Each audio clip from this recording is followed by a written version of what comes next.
Hello viewers, welcome to my channel.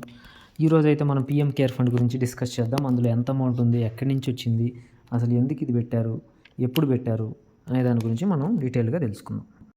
ఈ audit report చూడగానే నాకైతే చాలా క్వరీస్ రైజ్ అయ్యాయి. అదేవిధంగా నేటిజన్లకు కూడా అసలు మన గవర్నమెంట్ ఎందుకు ఈ అమౌంట్ ఇలాగే పెట్టుకొని ఉంది, ఏంటి అసలు చాలా ఫ్లడ్స్ వచ్చాయి, ఎన్నో అత్యవసర ఎమర్జెన్సీ పరిస్థితులు కూడా వచ్చాయి కదా, అలాంటప్పుడు ఎందుకు ఇంత స్పెండ్ చేయకుండా మొత్తం అలాగే పెట్టుకున్నారనేసి చాలా క్వరీస్ అయితే ఉన్నాయి.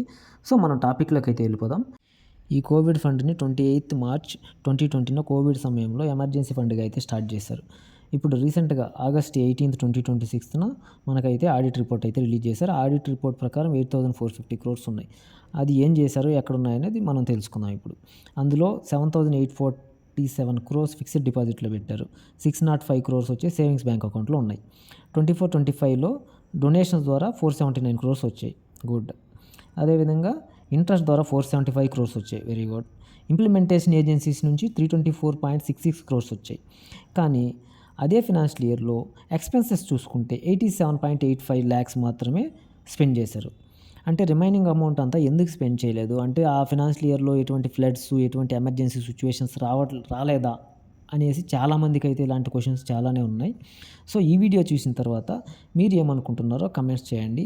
ఈ అమౌంట్ని గవర్నమెంట్ ఎలా యూజ్ చేయాలనుకుంటున్నారు, మీకేమైనా సజెషన్స్ ఉంటే కూడా కమెంట్ రూపంలో తెలియజేయగలరు. Thanks for watching my video. Please subscribe my channel.